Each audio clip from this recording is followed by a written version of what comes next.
315장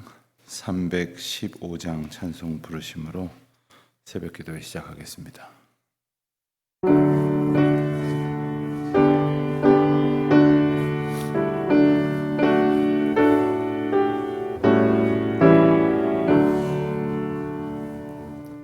내 주 되신 주를 참 사랑하고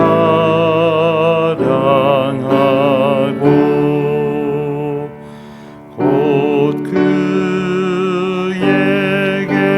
죄를 다고 합니다.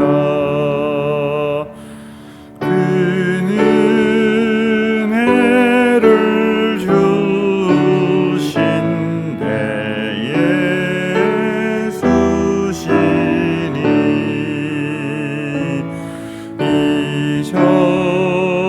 이전보다 더욱 사랑합니다. 주 날 사랑하사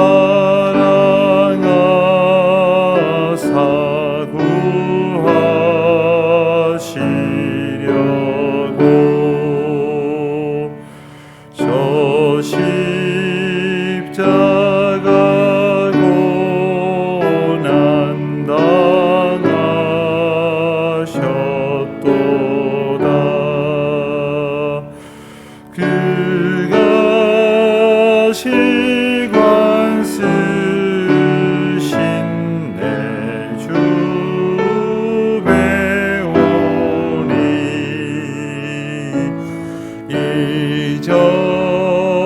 이전보다 더욱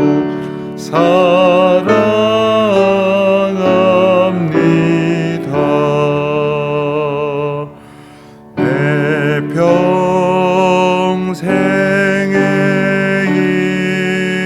힘쓸 그 큰 의무는 주 예수의 덕을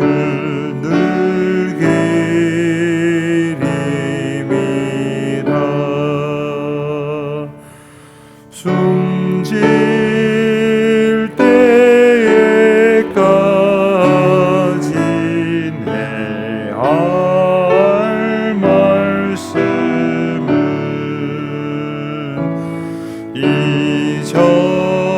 이전보다 더욱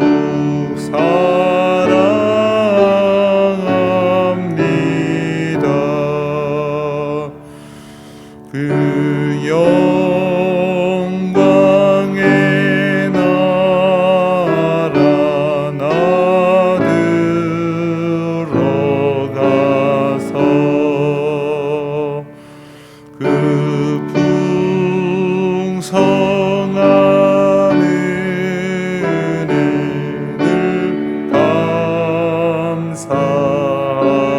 감사하리.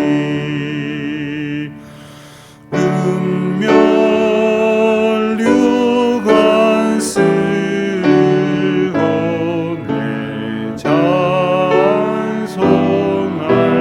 말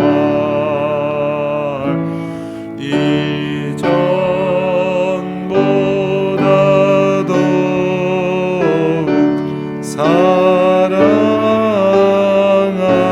사랑합니다.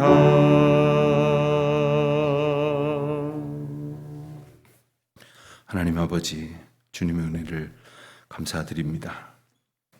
새날 새로운 소망 가운데에 찬송하게 하시고 기도하게 하시며 또 내일 거룩한 주일을 소망하며 준비하는 예비일을 맡게 하여 주셔서 감사를 드립니다. 주님을 사랑하고 또 주님께서 맡겨주신 사명을 기쁨으로 감당한다는 것이 무엇인지 때로는 저희들 잘 알지 못하여 저희들의 생각과 주장대로 하고자 하였으며 저희들의 생각이나 또 저희들의 체면이 더 중요하게 여겨졌습니다. 성령 하나님 저희를 주장하시고 붙들어 주셔서 오직 하나님의 뜻과 그 인도하심 앞에 오직 순종하며 다시 순종하고 또 순종하며 살아가는 저희들이 다 되게 하여 주시기를 기도드립니다. 하나님, 때로는 고통스러운 염려와 근심 때문에 기도하게 하시니 오히려 감사를 드립니다. 그만한 일이 없었더라면 주님 앞에 겸손히 기도하지 아니하였을 것인데 저희를 붙들어 주신 하나님의 귀한 사랑을 인하여 감사를 드립니다. 어찌할 수 없는 형편 가운데에 겪어내야만 하는 일들을 맞은 모든 우리 주의 백성들에게 힘 주셔서 주님 주신 사명 붙들고 넉넉히 견디어 이겨낼 수 있도록 인도하여 주시기를 기도드립니다. 이제 내일부터 권사회를 시작하여 여러 기관들이 새해의 일꾼들을 세우는 귀한 시간들을 갖습니다. 하나님께서 함께하여 주셔서 하나님께서 주인 되시는 교회, 하나님 인도하심을 잘 받잡아 이끌어 나아갈 수 있는 귀한 종들이 또 세워지고 또 그 격려와 사랑과 축복이 가득한 교회가 되게 하여 주시옵소서. 오늘도 우리 자녀들 한 사람 한 사람 지켜주시기를 원합니다. 특별히 해외에 있는 우리 자녀들 하나님 안보하여 주시옵소서. 공부하고 있는 자녀들에게 지혜를 주시고 내일을 위하여 꿈을 품는 이들에게 하나님의 비전 보여 주시옵소서. 얼마 남지 아니한 수능 시험 준비하고 있는 우리 수험생들 또 여러 가지 병중에 또 연약함 중에 있는 우리 교우들 한 분 한 분 주님의 거룩하신 인도하심 가운데에 들려오는 소식이 복되게 하옵소서. 예수님의 이름으로 기도하옵나이다. 아멘. 에스겔서 보겠습니다. 에스겔서 오늘은 1장부터 11장까지 함께 읽는 날인데 그 중에서 이 시간에는 1장 1절부터 3절까지 석절만 먼저 같이 봉독하겠습니다. 에스겔 1장 1절부터 3절입니다. 30째 해 넷째 달 초 닷새에 내가 그발 강가에 사로잡혀 있는 중에 때에 하늘이 열리며 하나님의 모습이 내게 보이니 여호야긴 왕이 사로잡힌 지 5년 그 달 초 닷새라. 갈대아 땅 그발 강가에서 여호와의 말씀이 부시의 아들 제사장 나 에스겔에게 특별히 임하고 여호와의 권능이 내 위에 있으시니라. 아멘. 오늘부터 우리가 나흘 동안 에스겔서를 보게 됩니다. 에스겔서는 모두 48장으로 되어 있는 짧지 않은 아주 긴 분량의 예언서, 선지서입니다. 우리가 지난 시간까지 이사야, 예레미야, 또 예레미야 애가를 읽었는데 이 에스겔과 이어지는 책 다니엘의 저자인 그 에스겔, 다니엘 이 두 사람은 직접 포로로 끌려갔던 그러한 인물입니다. 그리고 끌려간 그 자리에서 하나님의 부르심을 받고 하나님의 계시의 음성을 선포한 예언자들입니다. 바벨론이 남유다를 이제 침공해서 무너뜨리게 되는데 정확하게는 3번 침공을 하게 됩니다. 3번 침공을 하는 동안에 이제 하나님께서 이스라엘 백성들에게 주시는 경고의 메시지를 우리가 지난 시간에 보았던 예레미야가 줄기차게 선포했습니다. 그러나 듣지 아니하였습니다. 그러는 동안에 BC 605년에 1차 침공이 일어났고 1차 침공 때에 이제 다니엘과 같은 그러한 그 바벨론 나라에 도움이 될 것 같은 인재들을 대거 이제 포로로 끌고 갔습니다. 그러는 동안에 바벨론 포로 생활을 하는 동안에도 이제 완전히 예루살렘이 함락되고 멸망된 것이 아니기 때문에 하나님을 의지하고 회개하고 또 하나님께서 이스라엘 백성들을 연단하시기 위해서 세우신 바벨론에게 순복하고 그리고 거기에 이제 거기서 아들, 딸 낳고 하나님께서 다시 돌려보내 주실 때까지 잘 정착해서 살아야 된다 하는 그런 경고의 말씀을 이스라엘 백성들은 듣지 아니하였습니다. 그러는 가운데에 달라진 것 없는 이스라엘 백성들에게 바벨론은 BC 597년에 두 번째로 이제 침공을 합니다. 그리고는 그때의 왕이었던 여호야긴 왕하고 또 여러 지도자들 그리고 10,000명에 달하는 그러한 용사들과 그리고 여러 기술을 가진 장인들을 다 끌고 갑니다. 이제 에스겔은 2차 포로 때에 이제 끌려갔던 인물로 이렇게 나타나고 있습니다.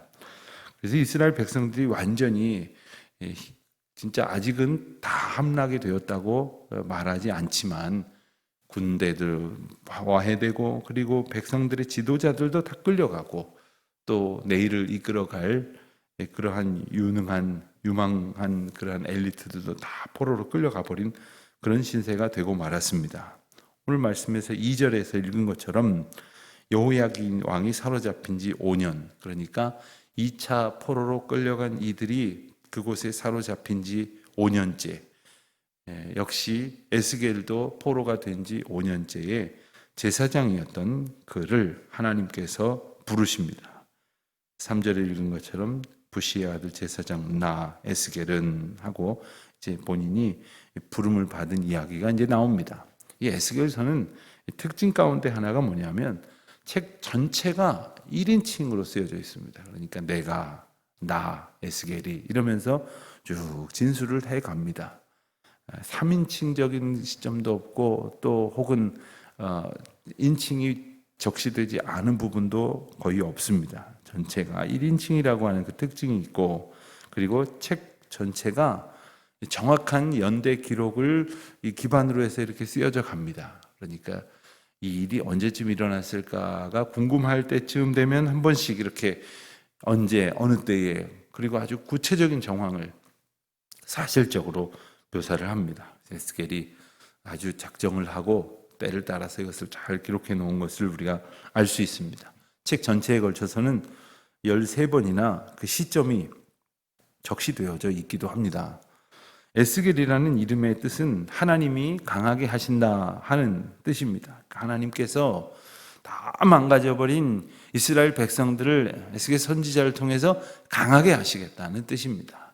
우리가 에스겔서를 본다는 것은 하나님께서 이스라엘 백성들을 어떻게 강하게 하시는지를 보는 장면입니다. 참 어떻게 보면은 흥미롭지 않다고 해야 될까요? 와닿지 않다고 해야 될까? 참 읽기 어려운 그러한 책이기도 합니다만은 다 무너져 갈 수밖에 없고 무너질 수밖에 없는 그리고 패역한 심판 가운데 있는 예루살렘을 어떻게 하나님께서 회복시키시는지에 대한 말씀입니다. 오늘 우리가 읽을 말씀인 1장부터 11장 중에는 먼저 앞부분에 대략 석 장 정도에는 에스겔이 소명을 받고 그리고 어떠한 임무를 가지게 되는지에 대한 그러한 진술이 나옵니다. 그리고 이어서 나오는 4장부터 8장까지의 말씀은 예루살렘에 임할 심판에 대한 이 예언의 말씀이 나옵니다. 에스겔은 이제 계속해서 에스겔뿐만 아니라 예레미야 선지자를 통해서 또 그 전에 많은 선지자를 통해서 선포하시고 예고하셨던 하나님의 심판의 계획에 대한 말씀을 전혀 듣지 아니하였던 이스라엘 족속들에게 우상 숭배로 인한 심판이 임박했음을 다시 한번 엄중히 경고하는 말씀이 4장부터 8장까지의 말씀 가운데 나옵니다. 넓게 본다면 오늘 보는 분량뿐만 아니라 내일 보는 분량까지도 다 예루살렘에 대해서 하시는 말씀입니다만은 특별히 심판에 대한 다시 한번 강조되어지는 예언이 8장까지 이어지고 그리고 9장부터 11장까지에 해당하는 분량은 예루살렘에 있는 이스라엘 백성들이 맞닥뜨리게 될 처참한 그러한 학살을 당하는 그러한 고난에 대한 예언의 말씀이 나옵니다. 이스라엘에 대한 메시지는 오늘은 그렇게 심판에 대한 말씀, 학살에 대한 이야기만 나오지만 이 에스겔서 전체를 통해서는 이제 32장까지는 심판에 대한 예언이라고 한다면 33장부터 48장까지는 회복에 대한 예언입니다. 하나님의 말씀, 거의 이 구조가 모든 예언서들이 다 그렇습니다. 심판의 이유, 그리고 심판을 당하게 될 때 나타날 모습, 심판을 당하는 이유, 이것을 통틀어서 심판에 대한 경고의 말씀이라고 한다면 그것으로 끝나는 것이 아니라 하나님께서 그 심판의 과정을 통해서 벌하여야 할 이들과 벌하여야 될 죄를 벌하시고 어떻게 구원하시고 어떻게 회복하시는지에 대한 약속이 나옵니다. 때로는 우리가 어려움을 겪습니다. 그러나 개인적으로든 가정적으로든 공동체적으로든 국가적으로나 민족적으로나 이 어려움을 겪는 것은 모두 다 하나님의 주권 가운데 있는 것이라면 하나님의 뜻이 그것으로 끝나는 것이 아니라 다시 온전케 되고 다시 하나님 앞에 더 순결하게 되고 다시 하나님의 복에 합당한 이들로 꼭 또한 가정으로 공동체로 만드는 것임을 우리는 잊지 말아야 합니다.